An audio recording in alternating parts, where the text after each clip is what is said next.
Te encuentras de pie frente al Palacio Apostólico el 28 de octubre de 1501, mirando a través de altas ventanas, tras las cuales se reúnen las familias más influyentes de Roma, para lo que se supone que es una ocasión sagrada, una boda, aunque lo que está a punto de suceder no tiene nada que ver con la santidad ni con la fe.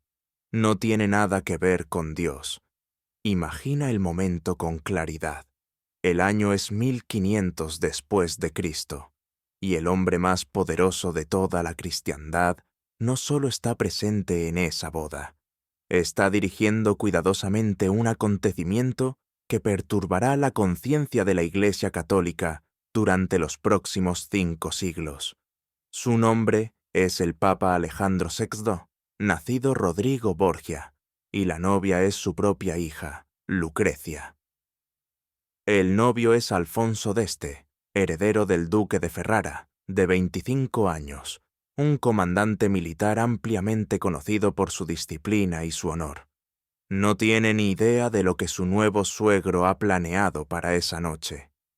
Si crees que las acciones registradas de los corruptos más poderosos de la historia merecen ser recordadas, considera dar me gusta a este video y suscribirte, porque tu apoyo ayuda a sacar estas historias de los rincones más oscuros de la humanidad.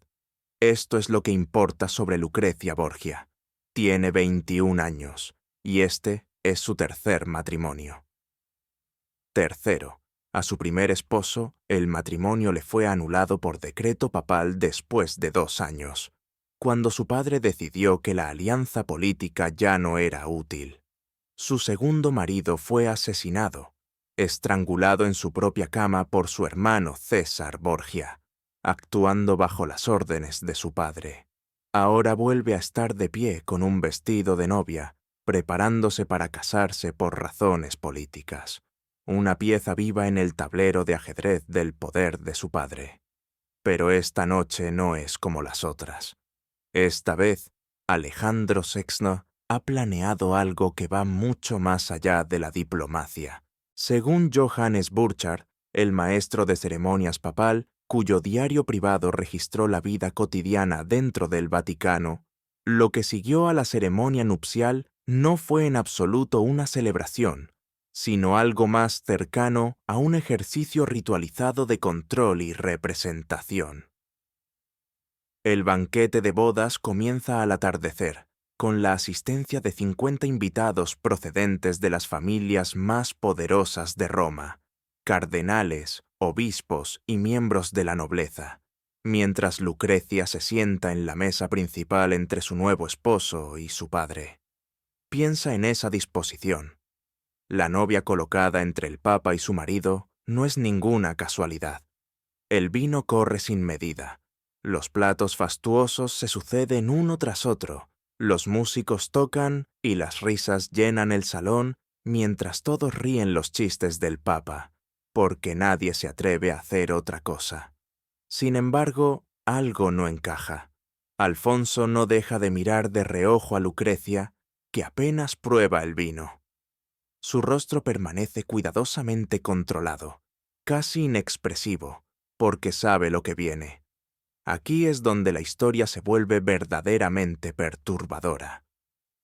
Según el testimonio directo de Burchard, después del banquete Alejandro VI se levanta y anuncia que la celebración continuará, no en las cámaras nupciales ni en las estancias de Lucrecia, sino en sus propios aposentos privados.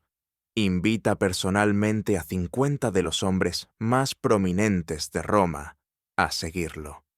Tú eres uno de ellos. Caminas detrás del Papa por corredores iluminados por velas, con el estómago pesado de vino, de miedo y de una expectación que te avergüenza sentir. Cuando entras en las cámaras papales, la escena que tienes delante te deja helado. El suelo está cubierto por cientos de castañas esparcidas sobre costosas alfombras, y de pronto lo entiendes. Esto no fue espontáneo. Estaba planeado de antemano. Las castañas fueron colocadas allí horas antes. Alejandro VI anuncia el entretenimiento de la noche, una competición. Cortesanas, prostitutas contratadas específicamente para esa velada, se arrastrarán desnudas por el suelo, sobre manos y rodillas, recogiendo castañas con la boca, mientras los invitados observan, juzgan y otorgan premios. Esto se presenta como una celebración de boda. Esta es la unión sagrada bendecida por el representante de Cristo en la tierra. Y, sin embargo, Lucrecia sigue allí. La novia, la propia hija del Papa, se sienta en una silla semejante a un trono junto a su padre, mientras Alfonso, su nuevo marido, se sienta al otro lado. Se ven obligados a mirar, manteniendo expresiones compuestas, mientras mujeres desnudas se arrastran a sus pies. Considera el peso psicológico de ese momento. Lucrecia acaba de jurar votos matrimoniales sagrados ante Dios, y a las pocas horas su padre está demostrando que esos votos no significan nada, que su dignidad no significa nada, que el honor de su esposo no significa nada. Está mostrando a todos los presentes quién ostenta realmente el poder.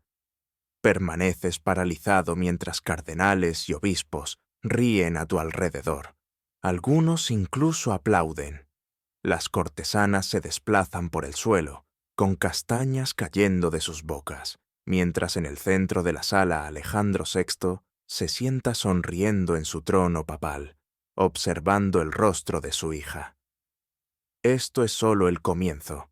Según Burchard, una vez que termina el juego de las castañas, el Papa anuncia una segunda competición. Las cortesanas se aparearán ahora con sirvientes varones a la vista de todos los invitados, que lanzarán castañas como recompensa a las actuaciones más enérgicas. Léelo con atención. El Papa, sucesor de San Pedro, guardián de la moral cristiana, está organizando un espectáculo sexual en vivo dentro de sus aposentos personales, con su hija sentada a su lado en la noche de su boda. Esto no fue locura, ni un impulso provocado por el alcohol. Fue deliberado. Alejandro VI estaba afirmando un control absoluto, mostrando a la élite de Roma que gobernaba sobre todo. Cuerpos, almas, votos sagrados y alianzas políticas por igual. Su propia hija formaba parte de ello, y al hacerlo estaba forzando a todos en aquella sala a compartir la culpa, creando 50 testigos que nunca podrían hablar libremente otra vez porque habían participado, habían observado, habían reído, quedaron marcados por ello. Tú sigues sentado allí, incapaz de marcharte porque insultar al Papa sería una forma de suicidio, y, aún así, permanecer se siente como si algo esencial se estuviera quemando en tu alma. Miras de reojo a Lucrecia, cuyo rostro está completamente inexpresivo, como si lo que siente hubiera sido enterrado tan profundamente que nada logra salir a la superficie. Ella ha soportado esto antes, no exactamente esta pesadilla, pero sí este tipo de supervivencia, sentada frente a la depravación de su padre, detrás de una máscara de calma. Alfonso, su nuevo esposo, parece a punto de vomitar, o de golpear a alguien, o incluso ambas cosas, y aún así permanece sentado, inmóvil, sin hacer nada. ¿Qué elección tiene? ¿Desafiar al Papa dentro del propio palacio del Papa, rodeado de guardias papales y de invitados leales? Ninguna. Ese es precisamente el punto. Alejandro VI deja claro que Alfonso d'Este, comandante militar y heredero de un ducado, no ejerce verdadera autoridad sobre su propia esposa. El Papa sí. Si este momento de la historia no te impulsa a aprender más, podrías estar perdiéndote la lección que generaciones anteriores pagaron caro para dejarnos. Y entonces vino lo que siguió. El diario de Burchard registra que las festividades continuaron hasta el amanecer. Horas y horas de libertinaje cuidadosamente escenificado, con el Papa entregando personalmente prendas de seda, joyas y monedas de oro a las cortesanas y sirvientes masculinos que actuaban con mayor entusiasmo. A lo largo de todo ello, Lucrecia permaneció sentada, obligada a presenciar lo que había reemplazado la noche de su boda. Cuando finalmente llegó el amanecer, Alejandro VI despidió a los invitados, y sólo entonces se permitió que Lucrecia y Alfonso se retiraran a sus habitaciones. Su verdadera noche de bodas les había sido arrebatada y transformada en un espectáculo de dominación papal. Piensa en lo que eso hace a un matrimonio, a una mujer, al sentido del honor de un hombre. Alfonso d'Este llevaría esa noche consigo por el resto de su vida, recordando cada vez que miraba a su esposa cómo había permanecido impotente mientras su padre organizaba la corrupción a su alrededor. Y cada vez que Lucrecia se enfrentaba a su propio reflejo, recordaría que su padre valoraba más su demostración de poder que su dignidad. Ese fue el regalo de boda que le dio: trauma, humillación y control. Pero lo que debería perturbarte más es que esto no fue un evento aislado. El mismo diario de Johannes Burchard describe múltiples reuniones similares, señalando que el Papa organizaba este tipo de espectáculos con regularidad, refiriéndose a ellos de manera casual como entretenimientos. En noviembre de 1501, solo semanas después de la boda de Lucrecia, Burchard registra otra ocasión en la que se trajeron sementales y yeguas a un patio del Vaticano para aparearse mientras el Papa y sus invitados observaban desde las ventanas, otorgando premios al semental que montara más yeguas. En octubre de 1503, Burchard describe una cena en la que cortesanas bailaban desnudas para los cardenales. No eran secretos ocultos, sino eventos semipúblicos a los que asistía la élite de Roma. Todos lo sabían y nadie hablaba, porque ese era el papado de los Borgia. Alejandro VI había comprado el trono papal mediante sobornos en 1492, utilizando la autoridad de la Iglesia para enriquecer a su familia y aplastar a sus enemigos, y hasta sus propios hijos se convirtieron en instrumentos de ese sistema. Lucrecia no era cualquier hija, era su favorita. Los relatos contemporáneos la describen como inteligente, culta, hermosa y, según los estándares de su época, relativamente virtuosa. Cuando Alejandro se encontraba fuera de Roma, a veces la dejaba a cargo de la correspondencia papal, confiando en que leyera cartas diplomáticas e incluso firmara documentos en su nombre.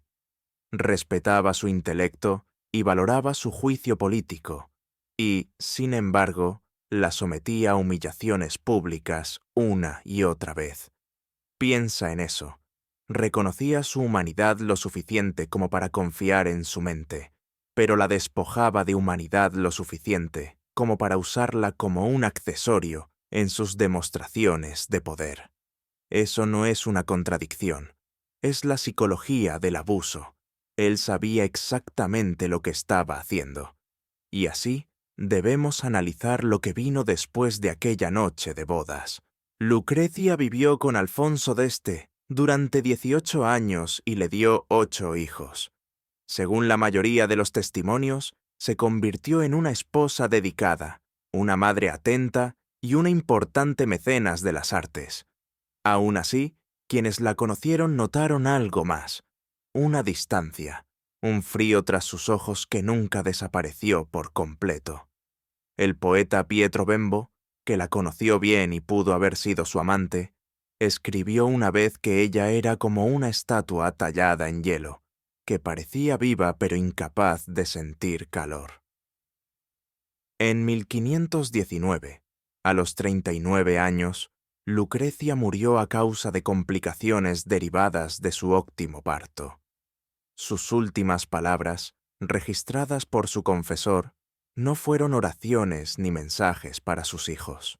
Dijo que siempre había intentado vivir como una buena mujer debía, repitiéndolo como si aún no estuviera segura de haberlo logrado, como si décadas después se defendiera de acusaciones que nadie había pronunciado en voz alta.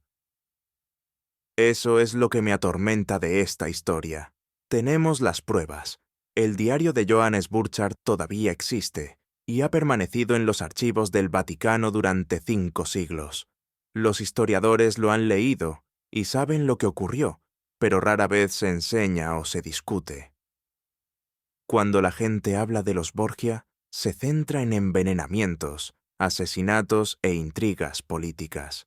Evitan lo que Alejandro VI hizo con su propia hija en la noche de su boda, tal vez porque la humillación sexual, especialmente infligida a mujeres, especialmente por sus padres, sigue siendo un horror que aún nos cuesta enfrentar. El veneno y los puñales son más fáciles. Se sienten lejanos y medievales. Lo que Alejandro VI hizo fue algo completamente distinto, psicológico, calculado, íntimo y perturbadoramente familiar. Tal vez por eso esta historia sigue importando. Alejandro VI murió en 1503, posiblemente de malaria, posiblemente de envenenamiento. Tenía 72 años. Había sido papa durante 11 años. Con el tiempo, la Iglesia retiró la mayoría de sus retratos del Vaticano, y su nombre se volvió casi sinónimo de corrupción. Incluso para los estándares del Renacimiento, se le consideraba extremo, excesivo en casi todos los aspectos, pero nunca fue condenado formalmente, ni depuesto ni excomulgado. Murió ejerciendo el cargo papal todavía en el poder. Y Lucrecia, la historia a menudo la recuerda principalmente como una Borgia, la femme fatale, la envenenadora, la seductora. La mayoría de estas historias eran, en realidad, propaganda difundida por los enemigos de su padre. Los historiadores modernos, en gran medida, han limpiado su nombre, pero la reputación persiste. Se le culpó por crímenes cometidos contra ella, un patrón que aún vemos hoy. Las mujeres víctimas de hombres poderosos suelen ser convertidas en las villanas de sus propias historias. Pero esto es lo que verdaderamente importa. Lucrecia Borgia sobrevivió. Sobrevivió al abuso de su padre. Sobrevivió a casarse 3 veces antes de cumplir 22 años. Sobrevivió a presenciar el asesinato de su segundo esposo. Sobrevivió a esa horrible noche de bodas. Y aún así, construyó una vida propia. Se convirtió en mecenas de artistas. Crió a sus hijos y ganó el respeto de la ciudad que adoptó, Ferrara. Cuando murió, toda la ciudad lloró, no por ser la hija del Papa, sino por lo que había llegado a ser, a pesar de todo lo que había soportado. Esa es la verdadera historia, no la depravación, no el horror, sino la supervivencia. Piensa en la resiliencia que eso requirió, en la fuerza necesaria para seguir viviendo después de ver que su padre demostraba que su humanidad no significaba nada para él. La mayoría de nosotros nunca enfrentaremos una prueba así, y la mayoría nunca necesitará ese tipo de fortaleza, pero ella sí, y sobrevivió. La pregunta inquietante es esta: ¿cuántas otras no lo hicieron? ¿Cuántas hijas, hermanas, esposas de hombres poderosos fueron aplastadas por la humillación sistemática y nunca se recuperaron? La historia de Lucrecia sobrevive porque era hija de un papa, porque Johannes Burchard la escribió y porque el Vaticano la preservó en sus archivos. Pero por cada Lucrecia cuya historia conocemos, ¿cuántas miles sufrieron en silencio, sin diario que registrara su trauma, sin archivo que protegiera su dignidad? Nunca lo sabremos. Ese es el verdadero horror. El regalo de bodas de Alejandro VI para su hija no fue la depravación pública en sí misma. Eso era solo el método. El verdadero regalo fue la lección, que el poder importa más que el amor, que la política pesa más que la familia, y que su dignidad podía ser sacrificada siempre que sirviera a su ambición. Esa lección moldeó el resto de su vida y, de algún modo, nos moldeó también a nosotros. Todavía vemos a hombres poderosos anteponer la ganancia política al bienestar de sus hijos. Las familias siguen siendo destruidas por influencia. Los nombres cambian, los escenarios varían, los abusos específicos evolucionan, pero el patrón persiste. La máquina sigue funcionando, y por eso esta historia de 1501 sigue siendo relevante hoy. No hemos dejado de crear nuevos Alejandros, solo les damos nombres diferentes. Si esto reveló algo que no habías escuchado antes, suscríbete y activa las notificaciones. Seguiremos descubriendo la historia que los poderosos intentaron enterrar. Comparte tus reflexiones sobre cómo las dinámicas de poder familiar no han cambiado en 500 años, y nos vemos en la próxima investigación. El Vaticano sigue en pie, el Palacio Apostólico sigue alojando papas, y si hoy caminas por sus corredores, puedes pisar donde Lucrecia alguna vez caminó. Pero nadie te contará esta historia. Te mostrarán el arte, la arquitectura, la importancia espiritual, pero no mencionarán las castañas en el suelo, las cortesanas desnudas ni a la hija sentada junto a su padre, siendo testigo de cómo le robaban su noche de bodas. Algunos horrores son demasiado incómodos para conmemorarlos, algunas verdades demasiado feas para enseñar. Y, aún así, ocurrieron. Johannes Burchard se aseguró de que recordáramos al escribirlo, incluso sabiendo que condenaría al hombre al que servía. Eso requirió valor, quizá más del que solemos atribuir a los burócratas medievales. Y ahora lo sabes, no puedes desconocerlo. No puedes escuchar a Papa Alejandro VI o a Lucrecia Borgia sin recordar lo que ocurrió. Ese es el poder de la documentación, y por eso la historia importa, no para juzgar el pasado con estándares modernos, aunque Alejandro VI habría sido monstruoso en cualquier época, sino para reconocer patrones, para ver cómo el poder corrompe a lo largo de los siglos y para honrar a quienes resistieron. Lucrecia Borgia intentó vivir como una buena mujer debía, a pesar de todo, a pesar de su padre, a pesar de esa noche de bodas. Ella lo intentó. Eso es más de lo que Alejandro VI jamás hizo. Y 500 años después, los recordamos a ambos, pero por razones muy distintas. Él es recordado como uno de los papas más corruptos de la historia. Ella es recordada cuando contamos la verdadera historia, como una superviviente. La historia no siempre es justa, pero a veces, eventualmente, dicta el veredicto correcto.